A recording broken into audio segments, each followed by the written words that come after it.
Hello everyone, welcome back to our adventures. Let's solve the third challenge from Flare-on CTF. Flare-on is a reverse engineering only CTF which runs for 6 weeks and it is a single player CTF. So the third challenge is named as array. If we were to check what we get in this challenge, we get a single file, aray.yara. These two files are created by me, but this is what we get in the challenge, aray.yara. So actually open this in a text editor like Sublime, and we see that is a file which has some meta, some condition, and there are some conditions and a really large condition. So if you don't know what YARA is, if we were to search it on the internet, so YARA is used for pattern matching. What we essentially do is we kind of write these types of rules and run these rules on any file, and we'll check if these rules match on that file or not, and based on that we can identify malware or malicious scripts even. So it is not only for malware, you can use it for some other stuff, but it is mostly used for identifying and classifying malware as it is written here. So this file is a YARA rule. It says that it has a description that is matches on this type of file, and it has some conditions, a very long condition. So in this challenge, what we need to do is we need to find an input or an input file on which these conditions should pass. So what we could do is we need to extract these conditions, put these conditions in a solver, SMT solver like Z3. I will tell you later what Z3 is, and then we need to get the file, which is maybe it is a flag or maybe it is the next stage of the challenge, but in this case I know it will be a flag. Let's start to write the script. First of all, I will need RE. What RE is, in Python there is a library known as RE which which gives us access to regular expressions. So what regular expressions are? Like YARA, we have something known as regular expression. Using regular expressions, we can match some text or some patterns in the text. So I will tell you more on this later, because we are going to need RE on this, regular expressions on this. We will write some regular expressions for parsing these conditions. So first of all, I will need to read this file. So I will open array.yara in the reading mode, and we will read lines. So what read lines does is read this file line by line. So we will get an array, and on the 7th index, we can see it here, the line number 8, which means index 7. So we are reading this and we strip it. Stripping means we will just remove any white spaces from the front end of this line. So in the file data, we have those conditions. Now we need to extract those expressions. So these expressions are split, concatenated, or maybe combined with the AND operator. So what we can do is we will split it with AND. So we will get these individual expressions. So after that, now as I told you that we are going to need Z3 for this. So what Z3 is? Z3 is a solver. So if we were to give these conditions to Z3, what it will do is it will try to find it will try to solve these equations and try to find an input which will match all of these conditions. So I'm trying to, what essentially I'm doing is I'm trying to write a script dynamically. I'm writing a Python script, so I will write it into disk and I will run that file, and it will possibly give me the answer for that. So let's actually try to understand this line as well. First of all, I am importing from Z3, I'm importing everything. Then file size is 85. So where did I get this from? So I got this from here. It is the first rule itself. It says that the file size has to be 85. Then I'm creating a flag. So what this flag is, it is basically what our input would be that will match all of these conditions.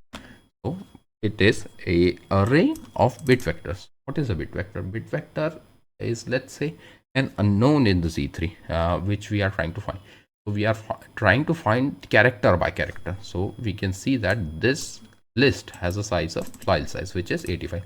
So this will have a 32-bit integers of not integers but bit vectors, which has a length of 30, which has a size of 32. Then we create a solver. So what this solver is, it is a, let's say, a variable, or a, yeah, it is a variable, and in which we can add these conditions, and then it will try to find a solution for them.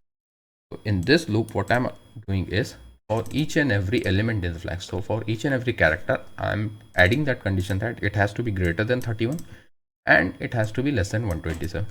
What I'm essentially doing here is I'm specifying that the input should be printable because ASCII has a range of 0 to 255 which has unprintable characters, but the range from 32 to 126 it is printable. So I have added that condition. Now let's move ahead. So now I'm going to iterate over the expressions. I'm getting one by one the expressions in the expert. Now I'm going to write a regular expression. First of all, I'm going to match this expression, that file size or XOR with something. XOR, well, not XOR, but any operation, file size with any operation with a uint 8 of a number has to be equal to not equal to 107. So let's actually try to write this regular expression.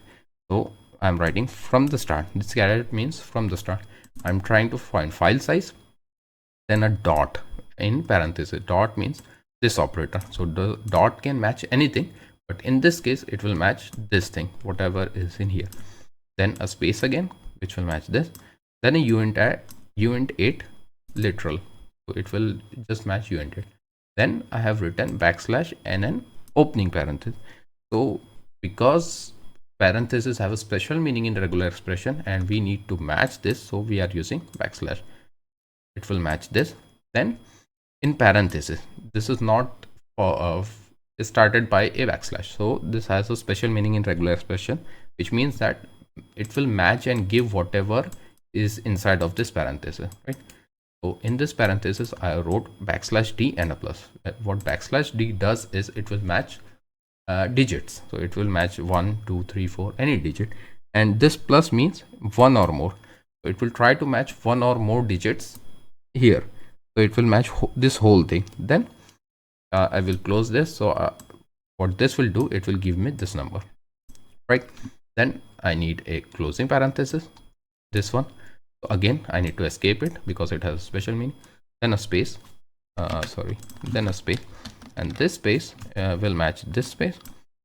Then this line, what this does is in a parenthesis, which means it will give me that whatever it has matched. What this will do, it will match dot. This is actually a not equal to, but the font that I have, it will write it that, so it is actually this not and an equal to. So it is 2 characters, right? So not equal to. So first of all, it will try to match anything single. So what it will do, it can even match this thing, or it can even match a greater than or less than, or maybe even a number. It can match anything. This first dot, which means it will match this not, and then it will match a second and a question mark. Question mark means that it can have a thing and it may or may not have it. So let's say like I explained, here we have 2 characters not equal to, but it can even have a greater than. So in this case it will match even that, because there is no second character, there is just a greater than operator or a less than operator maybe, but it will also match not equals to. This will give me the operation. Then a space, here we match the space. Again there is a number, so we match the number here, like matched it here. And this $sign means that at the end, so at the end it will try to match the end of the line, it will try to match this digit. So this is the regular expression that I wrote for this type of rule. Then I messed up. So here now I will try to match this pattern on my expression. So if it matches, then I will get the matches using this pattern one dot match with the expression. I will get the matches. So now left number equals to 85. Why 85? Because we know that the file size is 85, and here we will replace file size with 85. That's why the left number is 85, this thing. Then the operation is group of 1. Like I said, this will give me whatever it has matched. So this thing is an operation in here. So matches dot group of 1 will give me the operation, whatever it is, I don't care, but it can be anything. It can be and or not, anything, not really not, but it can be and or plus minus, anything. So it will match the operation. Then the second thing that it matches here means here it is a right number. Know that it is this. Then we get the condition, whatever condition we get, which is the third thing we match. The first thing, second thing, and third thing that we match is the condition. The fourth thing that it matches is this, the result of this, whatever we operation that we perform here, the result of this should be this number. So it is in group number 4, and then we create Z3 equation out of it, right? So what we say is left number with operation, and this is flag of right number. Because this flag is a list, so we just passed whatever index. So this uint 8 of 11, which means that the flag at the character of flag at the 11th index. So we are doing the same thing, flag of right number, which will be replaced by 11, then the condition and the result. And I'm going to append this to our script, and this script is what we are going to write it into disk for running it through Z3. Then we also have an else condition that the expression didn't match. So now this will match only conditions which have this type of this. Then if I were to run this script, let me run it, and it says that it does match some of these, but a lot of these doesn't match. So let's actually try to write another regular expression for this. Let's try to match this kind of condition, that uint 8 of 55 and with 128 equal to 0. This uint 8 means that whatever file we pass at the index 55 and with some number has to be equal to some number. In this case it is 0, but it can be any number. Again we write the regular expression for this. From the starting we match uint 8, then an opening parenthesis with a backslash, then any number of digits, then a closing parenthesis. So this will match this thing. Then we get the operation, whatever it is. This case it is add, then any number of digits, which is 120, then a condition, whatever condition we have, and this will match at the end. It should match the result. Again I will write an if condition for that. So I will try to match the pattern to. If it does match, then I will say matches equal to whatever we match, and then the left number is the first thing, first group, and the operation is the second thing, which is this thing, then group third right number is this, then the condition is the fourth one, and the result is the fifth one. And again I will write a Z3 script for that. So the left number is a character from the flag, so I will write flag of left number with the operation of right number and condition result, and I will append this into the script, the Z3 script. So this equation I will specify that then it should match this condition. So I will write solver dot add that equation, and if I were to run this again, now it will say that some more conditions even doesn't match. So let's actually write that rules for that. Again I will write a rule for this type of equation, and it says that uint 8 of 17 is greater than 31. So only that the character at that flag at this index should be greater than this number. So I will write uint 8 of that number should be condition of the right number. So yeah, if it matches, then I will say left number is a group 1, as we can see it here. Left number is group 1, condition is group 2, and right number is group 3. Left number, condition, result. And again the equation that will be created is flag of left number, condition, and the result, and I will add it into our script. Then again for another condition, like this type of condition. Now this is kind of a weird condition, let me tell you. So from the starting we will match uint 32 and a digit. So group 1 will match this digit, then an operation which is XOR. So this group 2 will match that, then group 3 will be this number, right number, then a condition and the result.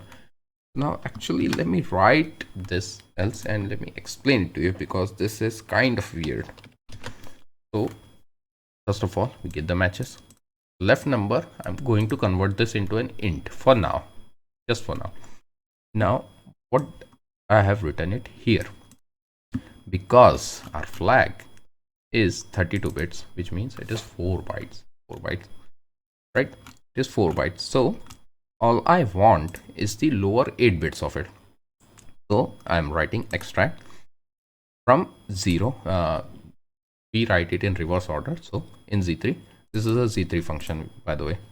So we need from 0 to 7th bit from the flag of left number plus. So what is this? So this number, it's a 52. So what I want is the flag from 52, 53, 54 and 55, these 4 bytes. So here what I'm doing is, because it is 52, 52 plus 3 is 55. So from the 55th byte, I want the lower 8 bits. Then 54th, I believe 54th, right? Yeah, 54th one, I want the lower 8 bits. Then 53rd and then 52nd. And I will later on concatenate them. Why am I doing this? The reason is that because this condition expects a uint 32, and all of these flag, which is uint 8, it will have the bit set only in the lower 8 bits. So what I'm doing is extracting those numbers and then concatenating them. These numbers, by the way, are 8 bit. This number 0, 1, 2, 3 are 8 bits, and then I will concatenate them in this order: the number 3, the number 2, the number 1 and number 0 back into a uint 32, because this condition here is a uint 32. So I'm extracting those bits, the lower 8 bits of the four indexes of flag, and then I'm concatenating them into a single uint 32. Then after doing that, I will write that this number, the operation, the right number, the condition and the result. Then I will again add it into this equation. Then now the next set of conditions are a bit complex. So I have defined this hash map, which has some things. These left things are actually hashes. These are, I believe, MD5. This large one is a SHA-256, and these are CRC32s. So if you were to see it in this file, array.yara, here, let's actually try to find this one. Or maybe even yeah, that one was okay, I would say. So this one, let me actually add this in a new line. So what this says is that the hash.md5 so of 32, 2. What this means that the byte at 32 and the 33, this 2 means it will take the 32nd and the 33rd byte. To try to md5 hash it, and the hash should be equal to this thing, then only that YARA rule will match. So we can actually try to find this hash on some online tool like crackstation.net or any other tool, but in this case I actually brute forced it because it is only 2 characters. I wrote a brute force script for this, which I will show you later, or I could even show you now the script that I wrote for brute forcing it. So I wrote a script known as hash brute. Let me open it in Sublime. So what this does is it will actually brute force it. Let's say on SHA-256, some of the MD5 hashes I got it from the internet, so I didn't bother brute forcing them. But yeah, you can even brute force that. So let's see how we are cracking this, not cracking, but brute forcing that SHA-256 hash. This condition, this for loop. What I'm doing is, for hash in SHA-256 hashes, in our case it is only one hash, but we can add multiple hashes and it will brute force it for us. Then for character 1 in range of 256, because we are brute forcing it, we need to brute force the whole ASCII range from 0 to 255. And then for character 2 in range of 256, because the input has to be of 2 characters, it can be from hex 0 to hex ff.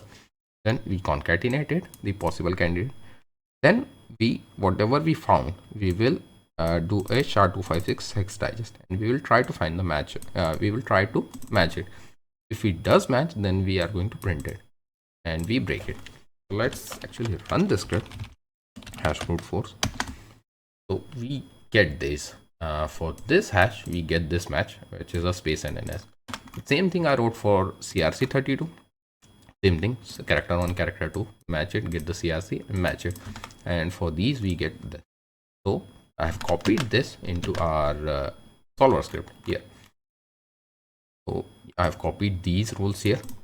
Now I'm going to use this in my next pattern. Next pattern is we get the MD5 hash.md5. Well, it doesn't have to be MD5, it can be anything. It can be SHA-256 or a CRC32. So we are from the starting, we are matching a hash, then dot star. Dot star means that it will match anything. Dot means anything and star means 0 or more times. So it will match anything here. This thing, it will, in this case, it will match the dot and the MD5. Then an opening parenthesis. Then this number, actually, we need this number at what index. Then a comma and then 2. It matches this. Then a closing parenthesis, which is this. Then equal to. I have actually checked the file and it only checks for equal to, so that's why I wrote this condition. If it has a not equal to, then I would write something like dot dot equal to dot dot question mark or just a single dot, and I will actually match that. Then here we match a double quotations at the starting. Then so this question mark not really needed. Yeah, I think what I am trying to say here is that what I'm trying to say is that it can have a single quote or it might not have. That's why I wrote a question mark. Then it will match a dot star and a question mark. So what this will do is it will match anything 0 or more times, and this question mark means that it will do it lazily. So it will not try to match the whole thing, because dot star in most of the cases what it will do is it will match the whole thing, whatever it finds till the end. So this question mark means that only match it will match only lazily. It will match only some specific characters, maybe even 1 or even 0 in some cases. Then a closing quotation and question mark. Question mark means that might have it, might not have it, and a dollar at the end, which means that at the end it will match this thing. Then I will write a condition for that. So I will match that pattern. Then we get the offset. So offset means this number. I will match this number. In this case it is 0. It can have anything. So we convert that into an integer, which is the group 1, and the group 2 is the hash itself, this hash thingy. Then after doing that, I get the offset and the hash. Now in this hash map that I defined earlier, that I showed you, which I have brute force, it will try to find that hash in these. So if it does match, it will try to replace that with this. So here in our case, let's say this hash, it is already found here and it has the value RU. So what I will do is in here offset, it will have that index 0 and 1. At flag of 0, it should have the value of 0, which means at flag of 0 it should have R, and flag of 1 it should have U. That's what I wrote here, and I have appended this into the script. Finally this hash, I didn't bother cracking it for some reason, because I found it on crackstation.net. I just hard coded this at the SHA-256 at 56 index, the 2 bytes from it is this is a condition written in YARA. So the flag at 56 is F and the flag at 57 is L, which I have got it from crackstation. And finally I wrote this snippet. What this snippet is doing is it calls solver.check. Solver.check will say that if the whatever equations we have passed to it, does it find a solution for this. If it will say that it has satisfied it or it has unsatisfied it, so it will just print that. And then there's a condition that if the check is satisfiable, sat means it is satisfiable. If it does satisfy, then we want the solution from it. So for getting the solution, we call solver.model will give us the solution. Then because we know that the solution will be 85 characters long, because that is what I've defined here. Here our flag should be 85, which I have passed here. Then if it does match, what I'm doing is I will get the flag of I and pass it as a solution. So this is a weird syntax, I would say, of extracting that solution, but yeah, this is how we write. We get the flag of I, we use that as an index to solution, and we call it as long on that. As long will get the integer, then we append it into output, and finally we will print bytes of output. Now the last part is actually writing the script into the solver. So yeah, I will open the solver.py for writing, and I will write the script that I have generated, I have created. Now if I were to run this, Now it says that only two of these doesn't match, this which is file size equals 85 and MD5 of the whole file has to be this, but we don't really care because we will get the solution. Now there is a solver.py file created. Let me open this Sublime and we can see that yeah, it has written all of this script for us. We have automatically written all of the script, these rules. Else if I wouldn't have used regular expressions, I would have to write these rules one by hand. Now if I were to run the script, because I'm using z3 will find a solution for us. If I were to run this solver, it will take a second. Yeah, it gives us our flag, just like strings, one rule a day keeps malware away at flareon.com. And this is the actual flag that was required in this challenge. If I were to run YARA, at the moment I don't have YARA, but this will match this YARA rule, and this is the solution. So yeah, that's all for the video. I think it was quite a large video, and it has a lot of regular expression. I would say this is not really a reversing challenge, more of a programming challenge. You have to know a thing or two about regular expressions. I'm not fully sure if there are other ways of solving it without regular expressions, but maybe there are. Yeah, it's more of a programming challenge, I would say. Yeah, that's about it for the video, I guess. Thank you everyone for watching. I will see you in the next one.